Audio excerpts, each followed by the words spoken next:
I wanted to get a feel for what it was like to drive a scooter again. Welcome to the Dinosaur Backbone. I'm always on big bikes, with very tense itineraries in terms of time. So when my long-term friend from the UK messaged me, saying he would be in Vietnam with his girlfriend, who hasn't driven before, I thought it would be a good chance to show them around. The route would be the northwest of Vietnam, which actually is a pretty hard place to start. Hanoi to Ta Xua to Son La to Mu Cang Chai to Yen Bai, and Yen Bai to Hanoi. After 2 hours of exiting Hanoi, it was time to have lunch and to give some motorbike lessons. So the side stand, this is pretty easy to fall over because you've got all the bags on. So the technique is to push that down and then pull backwards. You want to try it, Lydia? Yay, nice. That was actually good technique. Okay. Camenchi. Wow. So what words did you just learn? I learned that this is called pho chung, which Pho is chung. pho with egg, and that's pho bo. Pho bo. Pho bo. And camenchi is thank you to a lady in a respectful way. Yeah. It was time to head off to Ta Xua, and I decided to give clients of Tigit a lecture. So when people go to travel the north, they often ask me about the weather, and all I can say to you guys is it will rain in the north. So if you're not willing to ride in the rain, don't go to the north. Just don't do it. Nice views on the way up to Ta Xua. A lot of construction there on this road.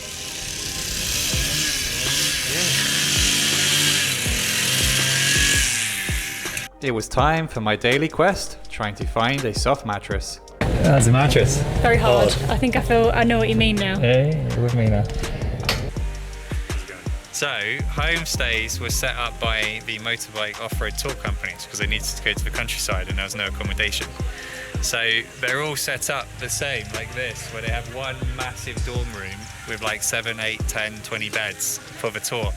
Very, very cheap way of traveling. Oh, really? Yeah. What a good idea. And then the homestays started just copy and pasting each other, and that's why they're all the same. But the initial design was through the tour companies.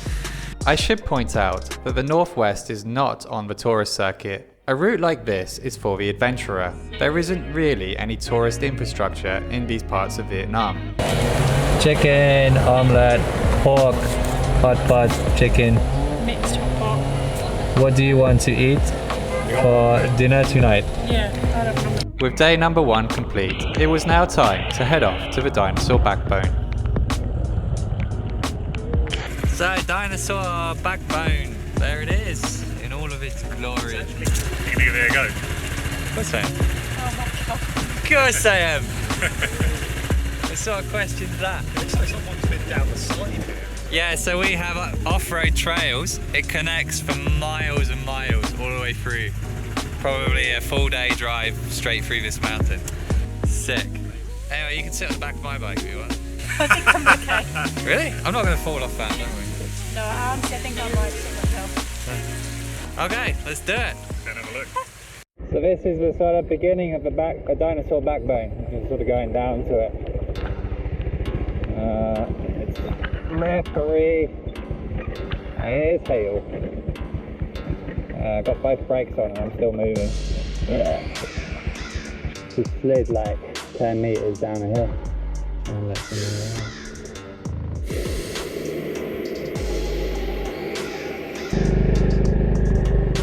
Oh. There you go. Stunning stuff, gotta say. Very, very, very cool. That's the beauty of the Honda Blade though, is that, okay, it's not good at doing this, but it can do it. Like a good rider will be able to do anything on a bike like this. Scary though. One mistake, you're going off that cliff.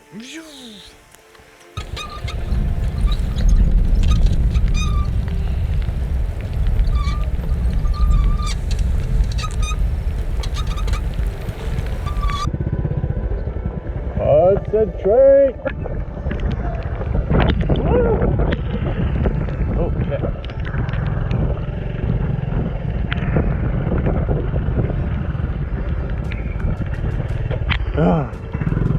Pivot, son.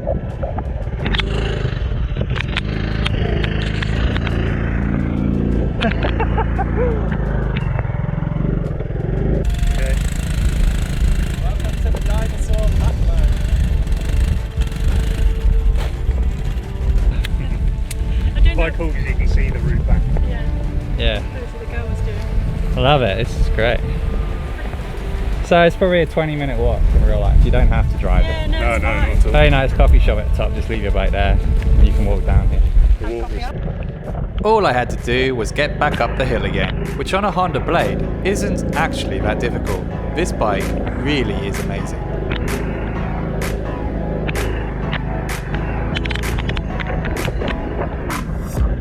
Got a flat tire. Letting air out of my tyres came with a consequence, and towards the top of the hill I got a pinch flat. Once again, the Blade shows its power. Up the hill with a flat and straight into a mechanic. I waved goodbye to Lydia and Lewis and caught them up just 20 minutes later. Mechanics in Vietnam can be so fast. On the way out of Ta Xua, I found a local in distress. Maybe broken down. I could have him. You okay? Okay? Stang?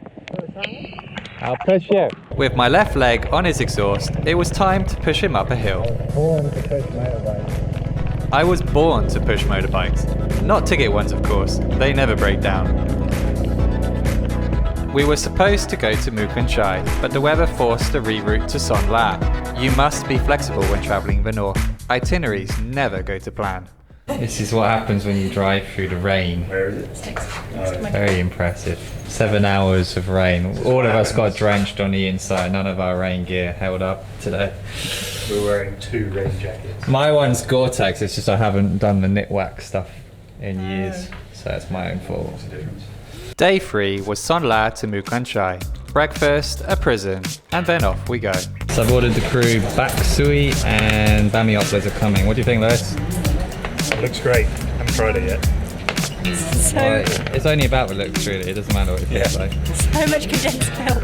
When you're in the bottom of Son La, it looks like a city, but actually it's a really mountainous city in a kind of in a valley.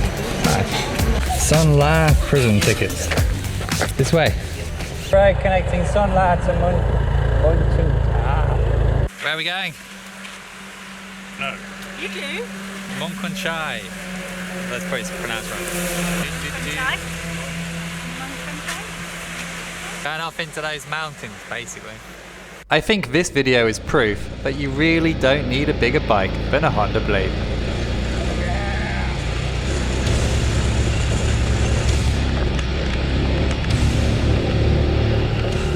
Truly gorgeous little road that we find ourselves on. Wonderful.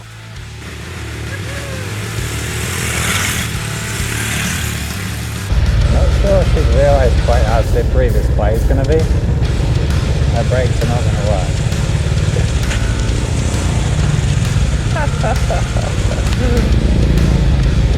10 out of 10 for commitment. We stopped to admire the views. But this is a particularly nice one because it's in a valley thing. Yeah.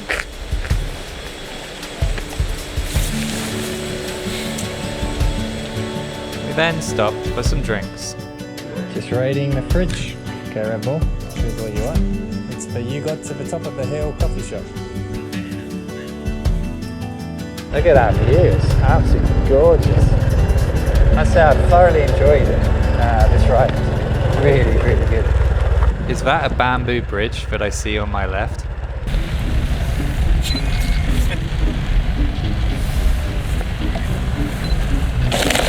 Oh.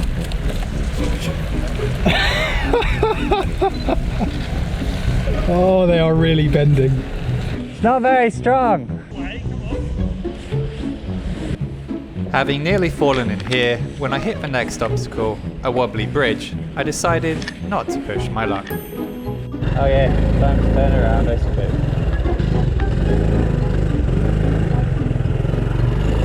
No can do. Looks dangerous. I don't know if we're here in the right season or whatever, but this is like, I love watching everyone work. There's so much happening in this area. I think it's because it's hello.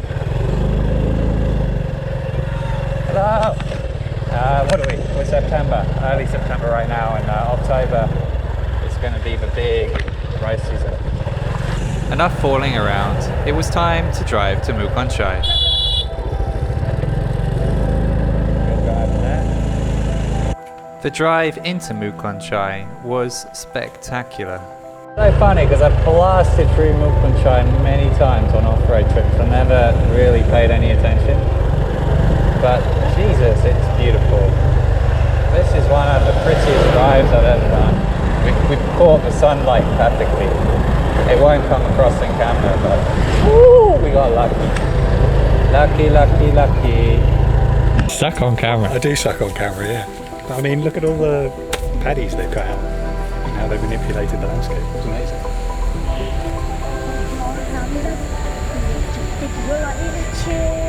Don't know, all I can hear is karaoke. We finished the day with beers overlooking rice paddies and, of course, a hard mattress.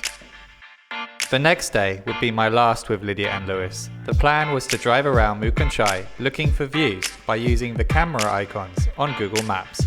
Very sophisticated. I think Lydia was beginning to have had enough with my ridiculous routes. You alright?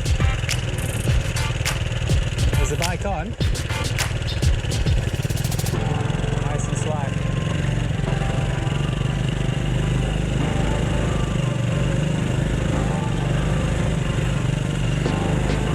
Up we go some more.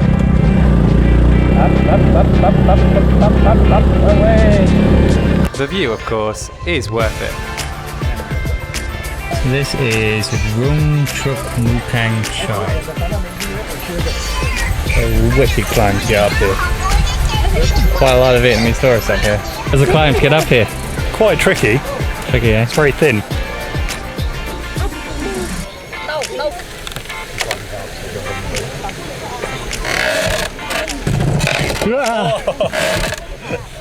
Maybe I won't do that. I had one more viewpoint up my sleeve. I had no idea what the roads were going to be.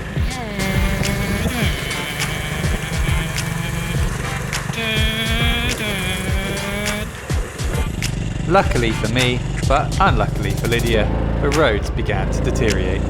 Keep going. He'll be alright, don't worry. No idea what it'll be like. How is it? It looks like the end of certainly the main road. It does keep going. Okay, keep going then. Okay. Yeah, he's happy. He's happy. He's happy too. Yeah. It's up to Lydia. We decided to abandon her bike, and she came on the back of mine. Lewis coming. I've lost him. That's a view if I ever saw one. I think so.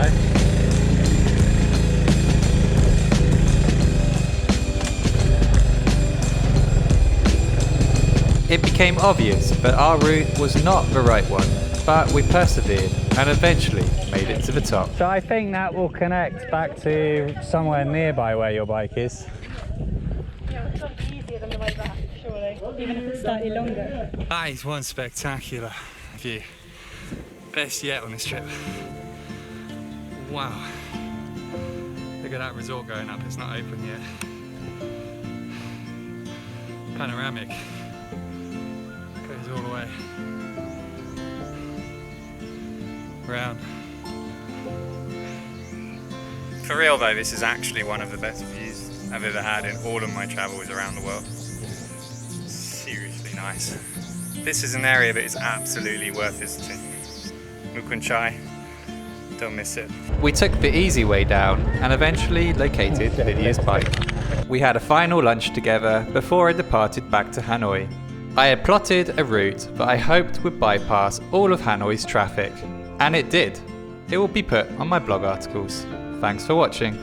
This is incredible. This is way beyond my expectations when I was plotting this route on the map. What a route. Yeah! The funny thing about this is the alternative to this, what we see here, is a very, very busy highway. You're genius.